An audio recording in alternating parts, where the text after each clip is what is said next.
نحمدہ و نصلی علی رسولہ کریم اما بعد اعوذ باللہ من الشیطان الرجیم بسم اللہ الرحمن الرحیم ربی اشرح لی صدری ویسر لی امری واحلل عقدۃ من لسانی یفقہوا قولی۔ السلام علیکم ورحمۃ اللہ وبرکاتہ۔ کیسے ہیں آپ سب؟ انشاءاللہ خیر و عافیت سے ہوں گے۔ اللہ تعالیٰ آپ سب کو اپنے حفظ و امان میں رکھے۔ 8واں پارہ سورۃ اعراف، آیت نمبر 26 to 30۔ لفظی ترجمہ: یا بنی آدم، اے بنی آدم، قد تحقیق انزلنا، اتاری ہم نے، علیکم تم پر، لباسن پوشاک، یواری کہ ڈھانکے، سوآتکم تمہارے ستر کو، واریشن اور زینت کے لیے، ولباس اور لباس تقوی پرہیزگاری کا، ذالکہ وہ خیرن بہتر ہے، ذالکہ یہ من آیاتی نشانیوں میں سے ہیں، اللہ کی، لعلہم تاکہ وہ یذکرون نصیحت پکڑیں۔ یا بنی آدم، اے بنی آدم، لا ہرگز نہ، یفتننکم بہکائے تمہیں، شیطان شیطان، کما جس طرح، اخرجا اس نے نکلوایا، ابویکم تمہارے ماں باپ کو، من الجنتی جنت سے، ینزع اتروا دیا، عنہما ان دونوں کا، لباسہما ان کا لباس، لیریہما تاکہ دکھلائے ان کو، سوآتہما ان کے ستر کا، انہ بے شک وہ، یراکم دیکھتا ہے تمہیں، ہوا وہ قبیلہ اور اس کا قبیلہ، من حیث جہاں سے، لا ترونہم نہیں تم دیکھتے ان کو، انہ بے شک جعلنا بنایا ہم نے، شیطان کو، اولیاء دوست، للذین ان لوگوں کا، لا یؤمنون کہ جو نہیں ایمان لاتے، وَإِذَا اور جب فعلوا وہ کرتے ہیں، فاحشۃ کوئی بے حیائی کا کام، قالوا تو کہتے ہیں، وجدنا ہم نے پایا، علیہا اس پر، آباءنا اپنے باپ دادا کو، واللہ اللہ نے بھی، امرنا حکم دیا ہمیں، بیہا اس کا، استغفار۔ کل کہہ دیجئے، ان اللہ بے شک اللہ تعالیٰ، لا نہیں، یأمر حکم دیتا، بالفحشاء بے حیائی کا، آتقولون کیا کہتے ہو تم، علی اللہ اللہ پر، ما جو، لا نہیں، تعلمون تم جانتے، قل کہہ دیجئے، ہمارا حکم دیا، ربی میرے پروردگار نے، بالقسط انصاف کرنے کا، واقیموا اور قائم کرنے کا، وجوہکم اپنے منہ، عند کل مسجد ہر نماز کے وقت، ودعوا اور پکارو اسی کو، مخلصین خالص کر کے، لہ الدین اسی کے دین میں، کما جیسا کہ، بداءکم ابتدا میں پیدا کیا تمہیں، تعودون تو پھر پیدا کیے جاؤ گے، فریقن ایک گروہ کو ہدایت دی، و فریقن اور ایک فریق، حقا ثابت ہوئی، علیہم اور اس پر، ضلالۃ گمراہی، انہم بے شک انہوں نے، اتخذوا بنا لیا، شیطان کو، اولیاء دوست، من دون اللہ اللہ کے علاوہ، ویحسبون اور سمجھتے ہیں، انہم کہ وہ، مہتدون ہدایت یافتہ ہیں،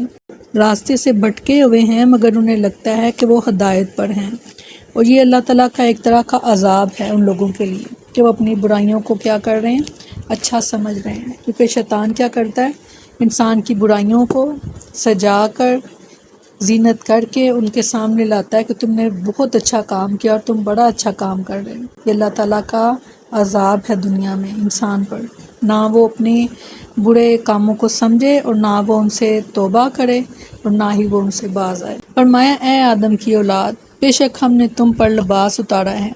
جو تمہاری صدر کو چھپاتا ہے، اور زینت بھی، اور تقوی کا لباس وہ سب سے بہتر ہے، یہ اللہ کی نشانیوں میں سے ہے تاکہ وہ نصیحت حاصل کریں۔ اللہ تعالیٰ نے انسان کو زمین میں رہنے کی جگہ اور کھانے پینے کی چیزیں دی، اور جنت کا لباس چھن جانے کے بعد لباس دیا، جس کے ذریعے وہ ستر پوشی کرتا ہے اور زیب و زینت کا اختیار کرتا ہے۔ ان نعمتوں کا تقاضا یہ ہے کہ وہ اللہ پر ایمان لائے، شرک اور معاصی سے تائب ہو، اور تقوی کی راہ کی طرف گامزن ہو۔ اسی لیے اللہ تعالیٰ نے اس کے بعد فرمایا کہ آدمی اگر تقوی کا لباس زیب تن کرے تو یہ اس کے لیے ہر طرح سے بہتر ہے، اور تقوی کے لباس کا مطلب یہ ہے کہ لباس پردہ پوش یعنی ساتر ہو، ایسا پتلا اور شفاف نہ ہو کہ پہننے کے باوجود جسم کی سلوٹیں اور مقامات سطر سب کچھ نظر آتا رہے۔ دوسرے یہ کہ لباس فاخرانہ اور متکبرانہ نہ ہو، نہ دامن دراز ہو، اور نہ اپنی حیثیت سے کم درجے کا ہو اور گندا ہو، کیونکہ یہ سب باتیں تقوی کے خلاف ہیں۔ تیسرے وہ لباس ایسا بھی نہ ہو کہ مرد عورتوں کا لباس پہن کر عورت بننے کی کوشش کرنے لگیں اور عورتیں مردوں کا سا پہن کر مرد بننے کی کوشش کرنے لگیں، کیونکہ اس سے ان کی اپنی اپنی جنس کی توہین ہوتی ہے۔ اور چوتھے یہ کہ مرد ریشمی لباس نہ پہنے، اور پانچواں یہ کہ اپنا لباس ترک کر کے کسی غیر مسلم قوم کی نقالی نہ کی گئی ہو، کیونکہ غیر مسلموں کی تہذیب اور تمدن اور ان کا لباس اختیار کرنے سے جہاں تمہارا قومی تشخص مجروح ہوگا، وہاں یہ بات اس قوم کے مقابلے میں تمہاری ذہنی معروبیت کی بھی دلیل ہوگی۔ سیدنا عبداللہ بن مسعود رضی اللہ عنہ بیان کرتے ہیں کہ رسول اللہ صلی اللہ علیہ وسلم نے فرمایا، جنت میں وہ شخص داخل نہیں ہوگا جس کے دل میں ذرہ برابر بھی تکبر ہو۔ ایک شخص نے عرض کی، آدمی اس بات کو پسند کرتا ہے کہ اس کا کپڑا اچھا ہو اور اس کی جوتی اچھی ہو، تو کیا یہ بھی تکبر ہے؟ رسول اللہ صلی اللہ علیہ وسلم نے فرمایا، اللہ تعالیٰ خوبصورت ہے اور وہ خوبصورتی کو پسند کرتا ہے۔ تکبر تو یہ ہے کہ حق کو ٹکرا دیا جائے اور لوگوں کو حقیر سمجھا جائے۔ سیدنا عبداللہ بن عباس رضی اللہ عنہ بیان کرتے ہیں کہ رسول اللہ صلی اللہ علیہ وسلم نے عورتوں کے ساتھ مشابہت کرنے والے مردوں اور مردوں کے ساتھ مشابہت کرنے والی عورتوں پر لعنت کی ہے۔ سیدنا ابن عمر رضی اللہ عنہ بیان کرتے ہیں کہ رسول اللہ صلی اللہ علیہ وسلم نے فرمایا، اللہ تعالیٰ قیامت کے دن اس شخص کی طرف نہیں دیکھے گا کہ جو اپنا کپڑا غرور سے زمین پر کھینچے اور گھسیٹے۔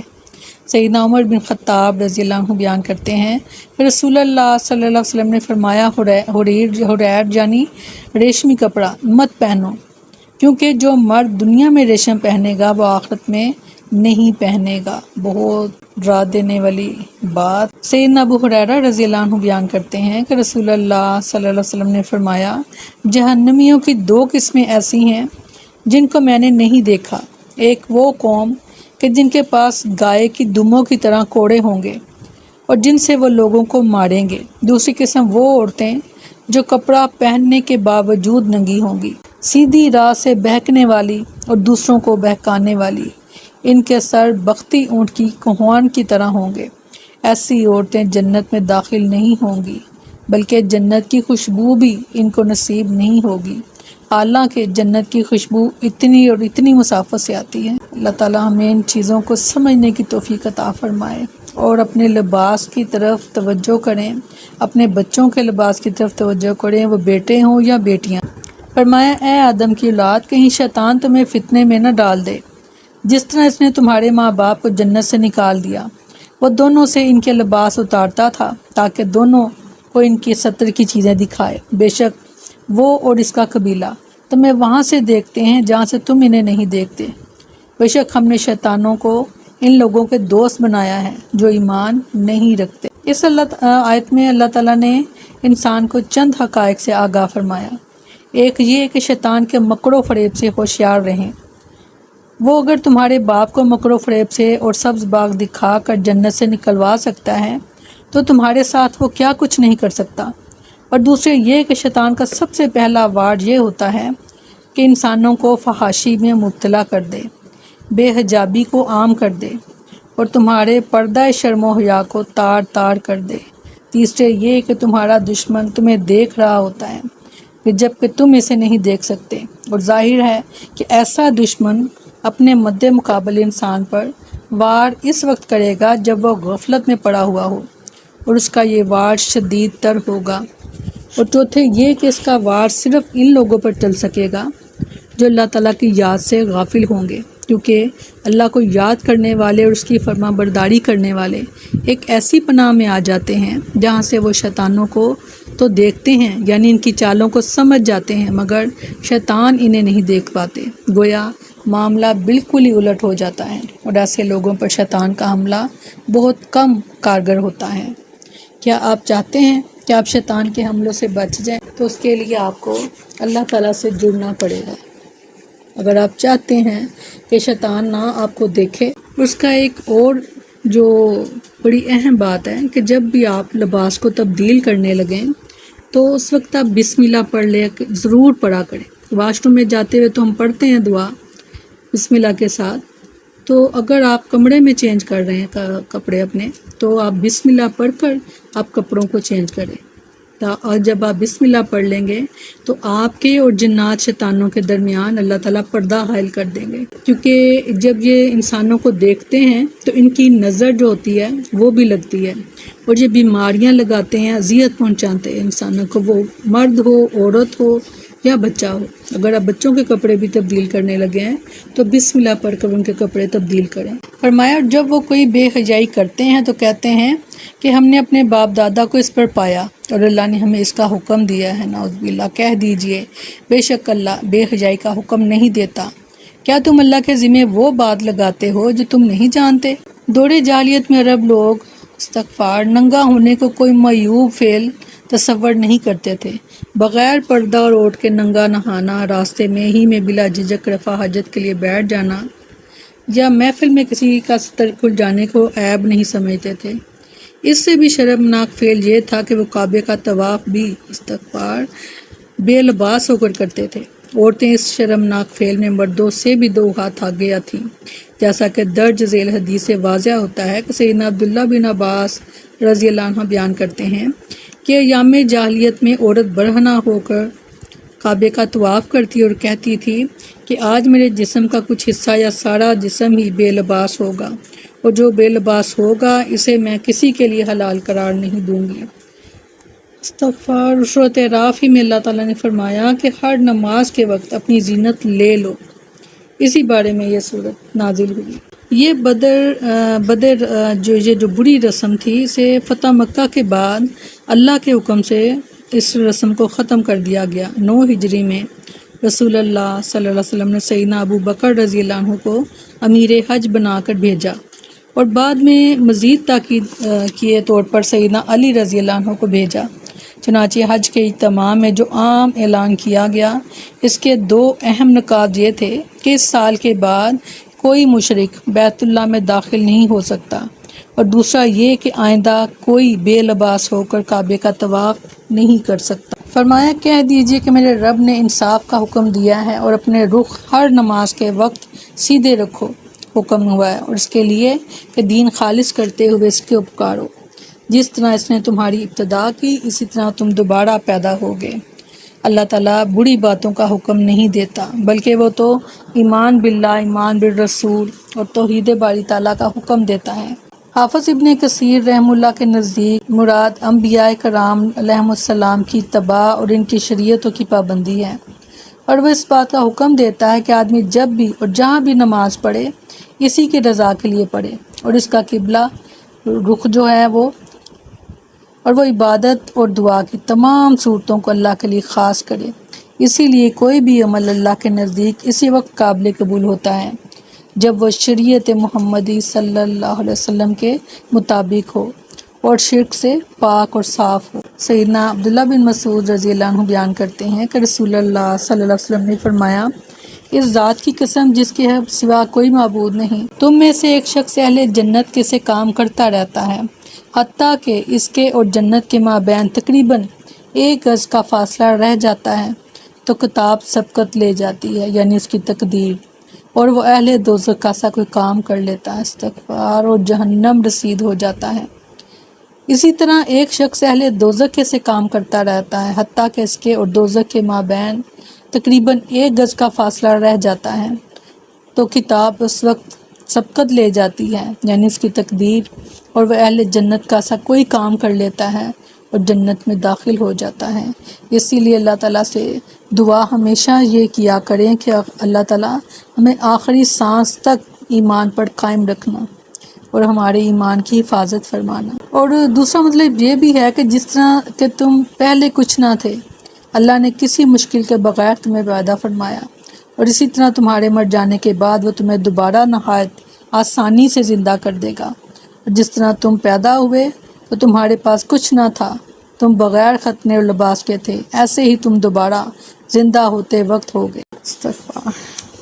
فرمایا ایک گروہ کو اس نے ہدایت دی اور ایک گروہ ان پر گمراہی ثابت ہو چکی، بے شک انہوں نے اللہ کو چھوڑ کر استغفار شیطانوں کو دوست بنا لیا اور سمجھتے ہیں کہ یقیناً وہ ہدایت پانے والے ہیں۔ سیدنا علی رضی اللہ عنہ بیان کرتے ہیں کہ ہم بقیع میں ایک جنازے کے ساتھ تھے کہ رسول اللہ صلی اللہ علیہ وسلم تشریف لائے، آپ بیٹھ گئے اور ہم بھی آپ کے گرد بیٹھ گئے۔ آپ کے پاس ایک چھڑی تھی، آپ سر جھکا کر بیٹھے اور چھڑی سے زمین پر لکیریں لگانے لگے۔ پھر آپ نے فرمایا، تم میں سے کوئی جان ایسی نہیں کہ جس کا ٹھکانہ اللہ نے جنت میں یا جہنم میں نہ لکھ دیا ہو، اور یہ نہ لکھ دیا ہو کہ یہ نیک بخت ہے یا بدبخت۔ ایک شخص بولا، یا رسول اللہ، پھر ہم اپنے لکھے پر کیوں بھروسہ نہ کر لیں اور عمل کو چھوڑ دیں؟ آپ صلی اللہ علیہ وسلم نے فرمایا، جو نیک بختوں میں سے ہے وہ نیکوں والے کاموں کی طرف چلے گا، اور جو بدبختوں میں سے ہے وہ بدبختوں والے کاموں کی طرف چلے گا۔ اور فرمایا، عمل کرو، ہر ایک کے لیے آسانی پیدا کی گئی ہے۔ نیکوں کے لیے آسان کیا جائے گا نیکیوں کے اعمال کرنا، اور بدوں کے لیے آسان کیا جائے گا بدوں کے اعمال کرنا۔ اللہ تعالیٰ ہمیں محفوظ فرمائے ہر طرح کی برائی سے،